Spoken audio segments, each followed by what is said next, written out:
클린스만호가 4강에서 패배하고 말았습니다. 국제축구연맹 FIFA 랭킹은 다시 한번 문이라는 것이 드러났습니다. 87위 요르단, 23위 대한민국을 줄기차게 괴롭혔습니다. 조별리그 2차전의 2대2 무승부는 우연이 아니었습니다. 하지만 클린스만호도 요르단도 골망을 흔들지 못했습니다. 대한민국이 7일 이하 한국 시각 카타르 알라이안의 아흐마드 빈 알리 스타디움에서 열리고 있는 요르단과 카타르 아시안컵 4강전에서 전반을 득점 없이 마쳤습니다. 위르겐 클린스만 감독은 처음으로 4-3-3 시스템을 내세웠습니다. 정승현이 경고 누적으로 결장한 김민재를 대신했습니다. 스리톱에는 황희찬, 손흥민, 이강인이 포진한 가운데 중원에는 이재성, 박용우, 황인범이 짝을 이뤘습니다. 포백에는 설영우, 김영권, 정승현, 김태환이 위치했습니다. 골문은 조현우가 지켰습니다. 후세인 아모타 요르단 감독은 3-4-3 카드로 맞불을 놓았습니다. 스리톱에는 마흐무드 알마르디, 야잔 알나이마트, 무사 알타마리가 섰습니다. 미드필드에는 모하마드 아부아시슈, 누르 알라아브데, 니자르 알라시단, 에산 하다드가 늘어섰습니다. 바라마라이, 야잔 아라랍, 압달라 나시브가 3백을 형성한 가운데 야지드 아블라일라가 골키퍼 장갑을 꼈습니다. 요르단은 공격의 한 축인 알리오랑과 센터백 살렘 아라잘린이 경고 이외로 결장했습니다. 출발은 발걸음이 무거웠습니다. 요르단은 최전방부터 강력한 압박으로 거세게 몰아쳤고 전반 4분 두 번째 코너킥을 내줄 정도로 흔들렸습니다. 클린스만호는 중원에서 안정을 찾지 못했고 새로운 시스템이 다소 낯설었습니다. 패스 정확도도 떨어졌고 템포도 느렸습니다. 반면 역습 축구에 최적화된 조직력을 자랑하는 요르단의 공수 전환 속도도 빨랐습니다. 황인범은 전반 15분 요르단의 간판이자 프랑스 리그 1 몽펠리에에서 활약 중인 알타마리의 역습을 저지하는 과정에서 옐로카드를 받았습니다. 전반 17분 알라와브데의 슈팅은 조현우가 가까스로 쳐냈습니다. 손흥민은 전반 18분 번쩍였습니다. 정승현이 로빙 패스를 골로 연결했습니다. 하지만 오프사이드가 선언된 뒤였습니다. 그러나 반전의 씨앗은 아니었습니다. 공수에서 중심을 잡아야 할 박용우의 패스미스가 이어지며 기회를 살리지 못했습니다. 전반 23분에는 막내 라인이 한 차례 몰아쳤습니다.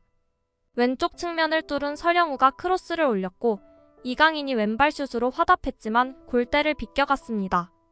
요르단의 공세는 쉼표가 없었습니다. 전반 25분 알나이마트의 왼발 슈팅은 조현우의 선방으로 위기를 모면했습니다.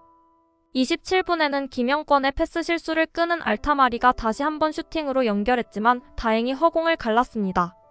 전반 29분 절호의 기회가 찾아오는 듯 했습니다.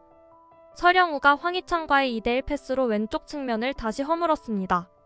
그는 아라랍과 충돌하며 넘어졌습니다. 주심을 페널티킥을 선언했습니다. 하지만 VAR의 온필드 리뷰 끝에 페널티킥이 아닌 설영우의 파울이 선언됐습니다. 드디어 기류가 바뀌는 듯 했습니다. 전반 32분에는 황인범의 크로스를 이재성이 헤더로 연결했으나 볼은 골대를 강타하고 말았습니다. 그러나 요르단에 잇따라 역습을 허용하면서 위기를 자초했습니다. 전반 42분에는 알나이마트가 정승현 등 한국 수비수 3명을 농락하며 결정적인 기회를 잡았습니다. 그의 슈팅은 조현우의 신들린 얼굴 선방으로 실전 위기를 모면했습니다. 대한민국은 전반 종료 직전 황인범의 기회를 맞았지만 그의 슈팅은 허공을 갈랐고 그것이 끝이었습니다. 후반 8분 한국의 패스 미스가 그만 선제골을 내줬습니다. 박용우의 패스를 중간에서 알타마리가 가로챘고 이후 패스를 쇄도하던 알나이마트에게 내줬습니다. 박스 알나이마트는 공을 막기 위해 앞으로 나온 조현우를 살짝 넘기는 슈팅으로 한국 골망을 가르면서 선제골을 올렸습니다. 지난 조별리그 2차전 때도 한국 상대로 스코어 2대1을 만드는 역전골을 터뜨렸던 알나이마트는 다시 한번 한국 골망을 흔들었습니다. 전반전 동안 좋은 선방을 여러 차례 보여주던 조현우도 이번 슈팅은 어쩔 수 없었습니다. 실점을 허용한 클린스만호는 교체 카드를 한 장 사용했습니다. 패스 미스를 범한 미드필더 박용우를 빼고 공격수 조규성을 투입하면서 공격진을 강화했습니다. 후반 10분 교체로 들어온 조규성이 아쉽게 골을 터뜨리지 못했습니다. 한국 코너킥 상황에서 이강인의 크로스를 조규성의 머리에 맞추는데 성공했지만 조규성의 헤더 슈팅은 살짝 골대 위로 날아가면서 골로 이어지지 않았습니다. 후반 19분 요르단 윙백 아부 하시시가 스로인 상황에서 시간을 끌다 주심으로부터 경고를 받았습니다. 이후 알타마리의 왼발 슈팅을 조현우가 위로 쳐내면서 다시 한번 실점 위기를 막아냈습니다. 후반 21분 알타마리가 환상적인 플레이로 추가골을 터뜨렸습니다. 전방 압박으로 볼을 탈취한 뒤 유연한 드리블 돌파로 한국 수비진을 무너뜨린 후 골대 구석을 노린 왼발 슈팅으로 추가골을 올리며 스코어를 2골 차로 벌렸습니다. 후반 26분 이강인이 박스 안으로 침투해 골키퍼와 1대1 기회를 맞이할 뻔했지만 아부아시시가 뒤에서 공만 건드리는 정확한 태클로 공을 걷어내면서 이강인의 슈팅을 막아냈습니다. 후반전이 35분에 접어들자 클린스만 감독은 교체 카드 2장을 더 사용했습니다. 황희찬과 이재성을 빼고 양현준과 정우영을 투입했습니다. 후반 44분 조규성이 박스 안 돌파 과정에서 넘어졌지만 심판은 조규성이 페널티킥을 얻어내기 위해 고의로 넘어졌다고 판단해 조규성한테 옐로 카드를 꺼내들었습니다. 정규 시간도 모두 흐리면서 경기는 한국의 패배로 기울기 시작했습니다. 후반 추가 시간은 8분 주어졌고 남은 시간 동안 태극전사들은 골을 넣기 위해 분투했습니다.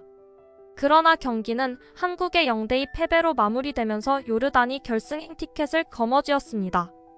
1960년 이후 64년 만에 아시안컵 우승을 노렸던 클린스만호는 우승까지 단 2걸음 남겨두고 대회를 마무리했습니다. 한편 자국 축구 역사상 준결승에 올라간 요르단은 결승전까지 오르면서 다시 한번 축구 역사를 새로 썼습니다. 요르단은 이제 오는 11일 0시 루사일 스타디움에서 개최국 카타르와 이란 중 한 팀과 우승을 두고 결승전을 치릅니다.